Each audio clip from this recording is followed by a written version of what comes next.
The loss of Stellar Banner departed Ponta da Madeira, Brazil, bound for Qingdao, China, on the 24th of February 2020, with a cargo of 294,871 tons, 290,214 long tons, 325,040 short tons of iron ore.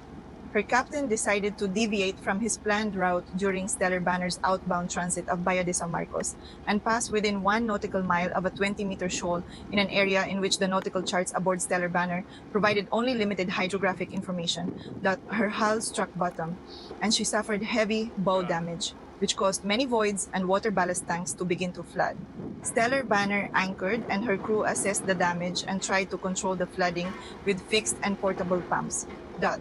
After several hours, the crew determined that seawater was flooding the ship more quickly than the pumps could pump it out.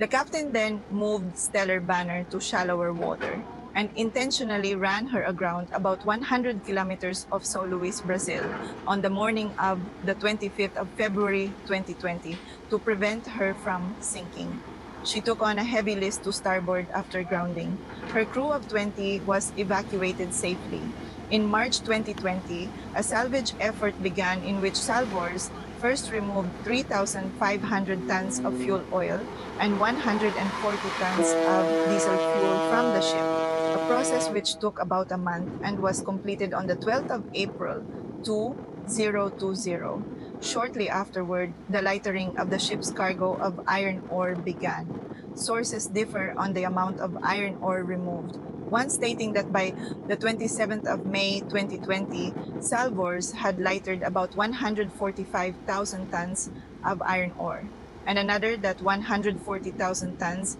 had been removed when lightering concluded on the 2nd of June 2020 that, according to the Brazilian Navy, lightering and other measures reduced Stellar Banner's list from 25 to 13 degrees. Stellar Banner was refloated on the 3rd of June 2020 and immediately was towed to deeper water and anchored. There, her ship classification society, the Korean Shipping Register, assisted by commercial divers and a remotely operated underwater vehicle team, conducted a damage survey, which determined that she was a constructive total loss, that the ship's scrap value alone probably totaled several million United States dollars or euros, and about 150,000 tons of iron ore remained aboard. But Polaris Shipping, citing unacceptable safety issues that would arise in any attempt to tow the ship to port, apparently determined that the cost of bringing the ship to port to unload her remaining cargo and sell her for scrap would exceed the value of the ship and her cargo, and proposed scuttling Stellar Banner in deep water instead as a means of disposing of her.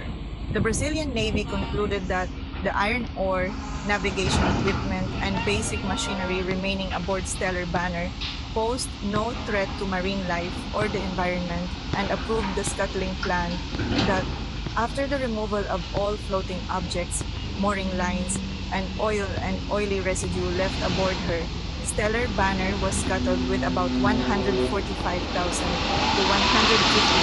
tons of iron ore still aboard on the 12th of June 2020 in more than 2,700 meters of water in the South Atlantic Ocean, about 80 nautical miles off Maranhão, Brazil, at a point 55 to 60 nautical miles northeast of the entrance to the Bahia de San Marcos approach channel.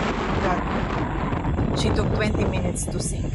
Huge fountains of red iron ore sprayed into the air as she sank, and her funnel detached from her superstructure, then resurfaced and drifted for approximately a minute before also sinking. The anchor handling tug supply vessel Bear, the multi-purpose supply vessel Normand Installer, a Brazilian Navy patrol vessel, and an oil spill response vessel stood by as she was scuttled. At the time, she reportedly was the largest ship ever scuttled. During the weekend of 12 to 14th of June 2020, a Poseidon aircraft conducted overflights of the area of the sinking and found no evidence of oil escaping.